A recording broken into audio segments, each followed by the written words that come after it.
stage is set and the curtain is rising for another Formula One Grand Prix.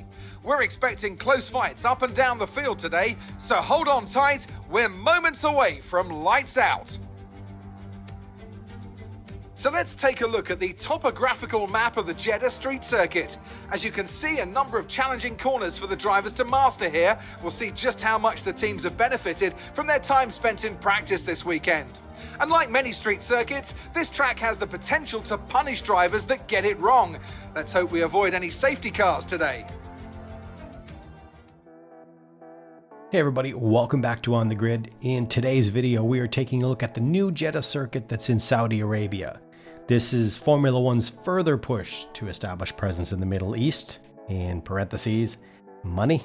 And it's been a long time process that actually started back with Bernie Ecclestone setting up races like Yas Marina, which I absolutely love, and Bahrain circuit. Jeddah Corniche is just under 6.2 kilometers. It has 27 corners. So yes, that's a lot of corners. 3 DRS zones, possibly 2. The average speeds are probably around 250, which would put this close to Monza, or one of the fastest places on the circuit. There is a lot of sweeping corners on this track. So let's take a slow lap around and see what this track offers. Down this first long straight, we have one of the 3 potential DRS zones. And the reason I say 3 potential DRS zones is because apparently they're waiting to see what happens with free practice 1, free practice 2 to see if they're going to maintain 3 DRS zones, but we'll see what happens on this weekend. They might keep it this year and remove it next year. When you come down here into turns 2 and 3, you can see this grandstand and hospitality that is literally floating over the circuit. So that's kind of cool. I like that feature. And it definitely looks like a VIP grandstand, at least compared to the one on the right. And it's probably catered to the 9s, but I'm sure they'll do a spotlight segment on it over the weekend and give us an inside look into the track. Once we get after turns 2 and 3, this is the beginning of what really feels like a never-ending sweep of corners from turns 4 through 13. Yeah, that many corners. And at this point, you do really feel that street circuit vibe. It has a bit of that Miami meets Long Beach kind of feel to it. Well, I guess considering it will end up under floodlights because it will be an evening race, it might actually give more ambience to it.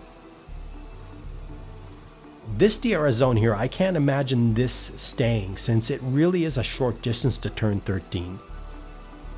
So we'll see. I mean, I don't know how much overtaking opportunity you'll have from this DRS zone to the end of this short stretch here. But turn 13 turns out to be a slight banked turn, which is similar to Zandvoort, and apparently drivers like that. It's not as banked as Zandvoort, I don't think anyway. I mean, going based off of the game. But it's got a great view for spectators because the grandstands literally wrap around turn 13, so that's kind of cool. And then once you get through turn 13, you have another long sequence of corners that runs along the Red Sea, which the drivers won't appreciate, but it's a feature. Off to the right is the Red Sea, which we can't see, and much like many of the Middle Eastern circuits, most of the grandstands are located on the start-finish straight, so there's not really much to see here. I guess, you know, it's not really an interesting part of the track anyway, so it wouldn't make much of a difference.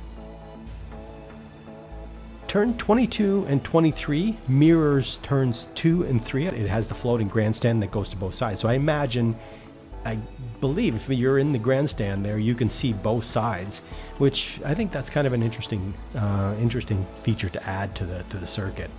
Once you get through here, you get onto the final DRS zone, which is really where the potential overtakes will happen. I believe that it's here or it's the start-finish straight.